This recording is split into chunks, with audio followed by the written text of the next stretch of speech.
வணக்கம் நண்பர்களே, welcome back to epic life. நான் உங்கள் வெற்றி கூட்டாளி. ஹேபிட்ஸ், பழக்க வழக்கங்கள் அப்படிங்கிறது ஒரு மனுஷனுடைய வாழ்க்கையில் ரொம்ப ரொம்ப ரொம்ப முக்கியமான ஒரு விஷயம். உங்களுடைய ஹேபிட்ஸ் அப்படிங்கிறது உங்களை உருவாக்கவும் செய்யலாம், உங்களை உடைக்கவும் செய்யலாம். அது உங்களுடைய ஹேபிட்ஸை பொறுத்து.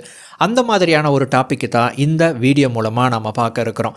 பொருளாதார ரீதியாக உங்களை மேலே வளர விடாமல் தடுக்கிற 7 முக்கியமான ஹேபிட்ஸை தான் இந்த வீடியோ மூலமாக நாம் பார்க்க இருக்கிறோம். நம்பர் 1, கேம்பிளிங், சூதாட்டம்.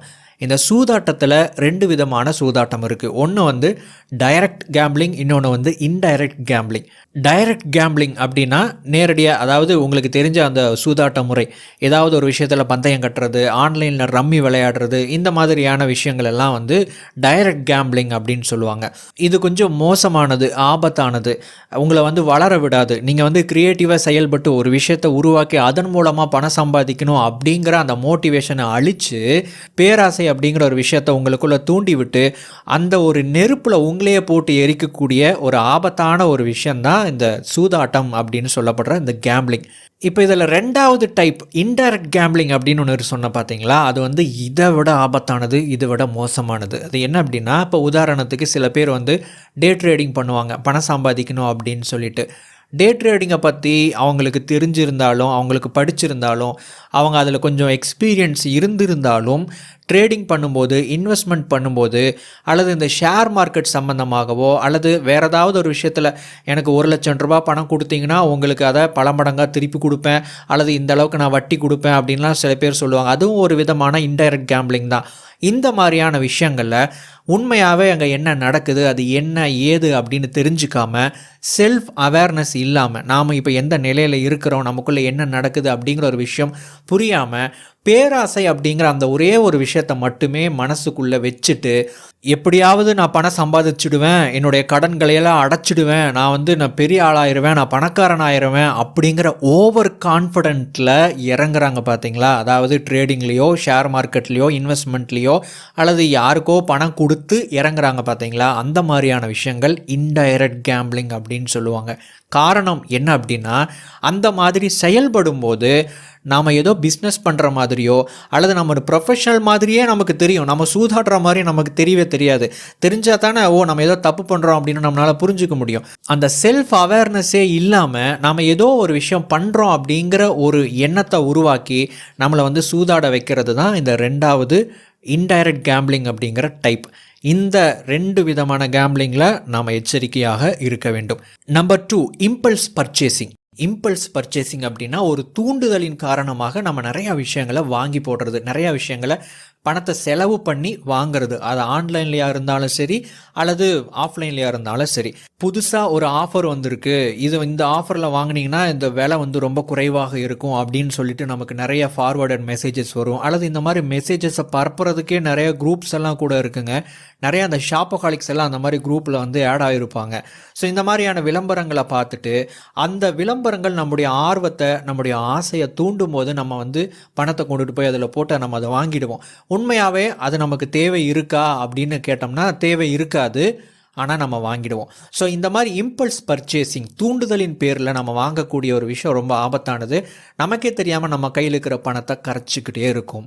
Number 3, not having an emergency saving. ஒரு எமர்ஜென்சி சேவிங் அப்படின்னா உங்களுடைய அவசர கால தேவைக்கு கொஞ்சம் பணம் நீங்கள் சேர்த்து வச்சுருக்கணும். அப்படி சேர்த்து வைக்காமல் இருக்கும் பட்சத்தில் ஒரு எமர்ஜென்சின்னு நமக்கு வரும்போது நம்ம என்ன பண்ணுவோம், அந்த சிச்சுவேஷனை ஃபேஸ் பண்ணுறதுக்கு உடனடியாக எங்கே நமக்கு பணம் கிடைக்குதோ அங்கே நம்ம தஞ்சம் அடைவோம். அது கிரெடிட் கார்டாக இருக்கலாம், அல்லது அதிகமாக வட்டி வாங்குகிற ஒரு நபர்கிட்ட போய் நம்ம மாட்டிக்கிறதுக்கான வாய்ப்புகள் இருக்குது. எமர்ஜென்சி ஃபண்ட் அப்படின்னு ஒரு விஷயம், ஒரு குறிப்பிட்ட தொகையை நாம் சேமித்து வச்சுருந்தோம் அப்படின்னா அது ஒரு காலகட்டத்தில் நமக்கு உதவும் போது தேவையில்லாத கடன்களை நாம் மாட்டிக்க மாட்டோம். Number 4, living with debt. கடன்களோடு வாழ்வது அப்படின்னா என்னென்னா, இப்போ சில பேர் கடன் அப்படிங்கிற ஒரு விஷயத்தில் ரொம்ப மாட்டி இருப்பாங்க. ஒரு பக்கம் கடன் வாங்கியிருப்பாங்க, அல்லது ஏதாவது ஒரு எமர்ஜென்சி ஃபண்ட் அப்படிங்கிற ஒரு விஷயம் இல்லாததுனால நிறைய பணம் வாங்கி ஒரு இடத்துல லாக் ஆகிருப்பாங்க. அதை சமாளிக்கிறதுக்கு என்ன பண்ணுவாங்கன்னா இன்னொரு இடத்துல கடன் வாங்குவாங்க. இப்போ நெருக்கடி அதிகமாகும் போது இதை விட மிகப்பெரிய ஒரு பணம் முதலகிட்ட போய் மாட்டிக்குவோம். அங்கே ஒரு கடன் வாங்கி இங்கே ஒரு ரொட்டேஷன் பண்ணுறது. ஒரு பக்கம் பார்த்தோம்னா ஒரு 5-6 பேர்த்துக்கிட்ட பெரிய அளவில் வந்து பணம் வாங்கி லாக் ஆகி இருப்போம். இதுக்கு நடுவில் இருக்கக்கூடிய பண தேவைகள் காரணமாக இன்னும் நிறைய கடன் வாங்கி மிகப்பெரிய ஒரு கடன் சுமை அப்படிங்கிற ஒரு விஷயத்த அவங்க வந்து சுமத்தி இருப்பாங்க. இது ஒரு டைப். இன்னொரு டைப் இருக்குது. அதாவது ஆரம்பத்தில் அவங்க கடன் வாங்கியிருப்பாங்க, மேபி நிறைய கடன் வாங்கியிருப்பாங்க. அதுக்கப்புறம் அவங்க ஒரு பெட்டரான ஒரு வாழ்க்கைக்குள்ளே போயிருப்பாங்க, நிறையா சம்பாதிக்கிற ஒரு நிலைமைக்குள்ளே போயிருக்கலாம், அல்லது ஒரு நல்ல நிலைமைக்கு போயிருப்பாங்க.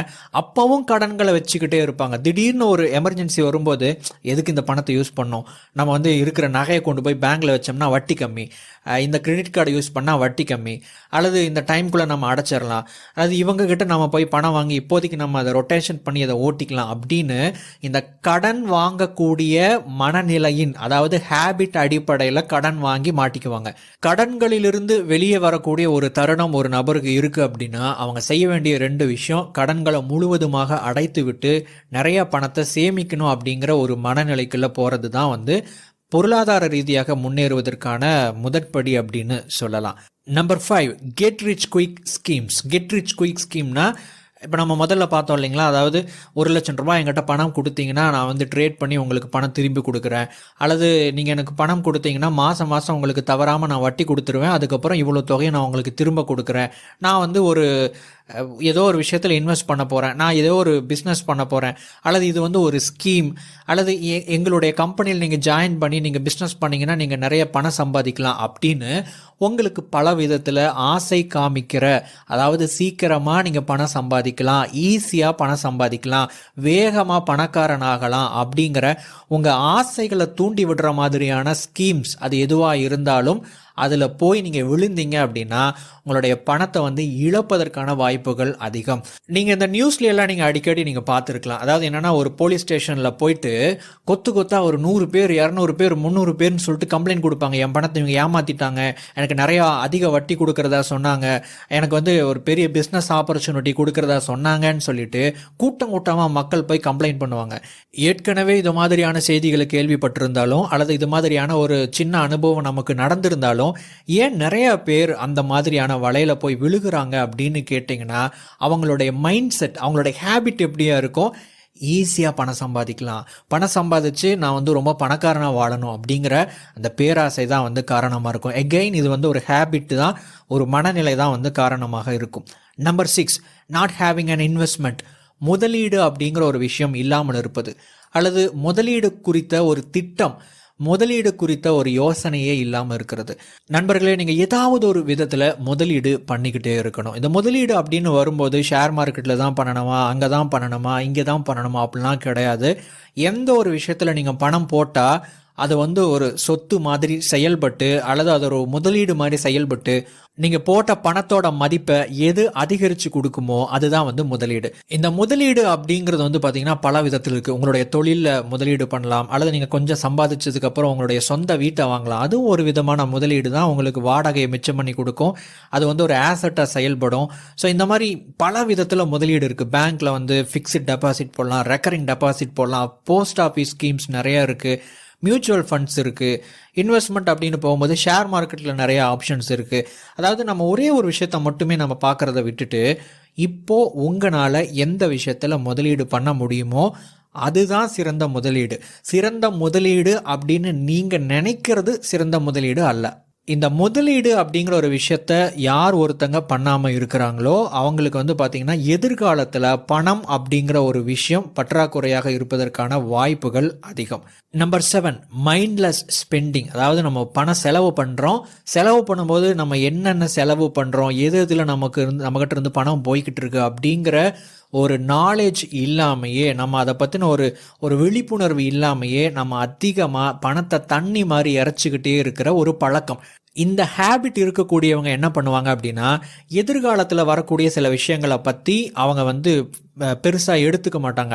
எதிர்காலத்தில் அவங்களுக்கு ஒரு பண தேவை வரப்போகுது அப்படின்னு தெரிஞ்சாலுமே கூட இப்போ எனக்கு ஒரு பணம்ங்கிற ஒரு விஷயம் நான் செலவு பண்ணணும் ஒரு அவசியம் வரும்போது நான் எதிர்காலத்தை பற்றி நினைக்காம அந்த பணத்தை வந்து அப்படியே வந்து எடுத்து கொடுத்துருவாங்க, தண்ணி மாதிரி செலவு பண்ணுவாங்க. போன இடத்துல எல்லாம் இவங்களே வந்து முன் வந்து வள்ளல் மாதிரி வாரி வாரி செலவு பண்ண ஆரம்பிச்சிருவாங்க. ஒரு கட்டத்துக்கு அப்புறம் பார்த்திங்கன்னா முக்கியமான அவங்களுக்கு செலவுகள் அப்படின்னு வரும்போது அந்த செலவுகளுக்கு செலவு பண்ணுறதுக்கான பணம் இல்லாமல் திண்டாடுவாங்க. இதுக்கு காரணம் மைண்ட்லெஸ் ஸ்பெண்டிங். நம்ம என்ன செலவு பண்ணுறோம், எதில் நம்ம செலவு பண்ணுறோம், எவ்வளவு செலவு பண்ணுறோம் அப்படிங்கிற ஒரு விஷயம் தெரிஞ்சிட்டாவே நம்ம கிட்ட இருக்கக்கூடிய பணத்தை கட்டுப்படுத்துறதுக்கும் பெருக்கிறதுக்கும் என்ன பண்ணலாம்ங்கிற ஐடியா நமக்குள்ளிருந்தே உருவாக ஆரம்பிச்சிடும். நண்பர்களே, இந்த 7 ஹேபிட்டில் எந்த ஹேபிட் உங்களுக்கு அதிகமாக ஒரு இம்பேக்டை பண்ணிக்கிட்டு இருக்கு அப்படின்னு கண்டுபிடிங்க. அந்த ஒரு ஹேபிட்டை, அந்த ஒரு பழக்கத்தை மாற்றுங்க. உங்கள் வாழ்க்கை நிச்சயமாக மாறும். அடுத்த வீடியோ பதிவில் மேலும் ஒரு பயனுள்ள தகவலோடு உங்களை சந்திக்கிறேன். தேங்க்ஸ் ஃபார் வாட்சிங்.